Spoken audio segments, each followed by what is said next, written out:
మహబూబాబాద్ జిల్లాలో విధులను బహిష్కరించి ఆందోళన చేపట్టారు న్యాయవాదులు. జనగామ పిఎస్లో లాయర్ దంపతులపై పోలీసులు దాడి చేయడం కరెక్ట్ కాదన్నారు.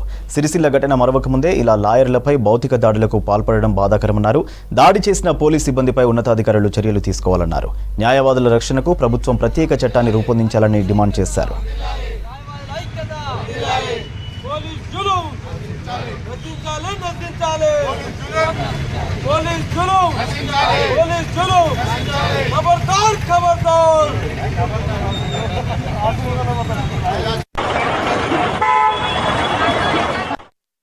అన్యాయానికి మా బార్ అసోసియేషన్ 2 రోజులు బైకాట్ చేస్తున్నారు. ఇవాళ రేపు మా డిమాండ్స్ ఏంటంటే ఇమ్మీడియట్లీ సీఏ గారిని సస్పెండ్ చేయాలి, ప్లస్ మాకు అన్యాయం జరిగినందుకు వారిని శిక్షించాలనే ఉద్దేశంతో మా బార్ అసోసియేషన్ మొత్తం ఫెడరేషన్ ఇచ్చింది, 2 days ఇచ్చింది.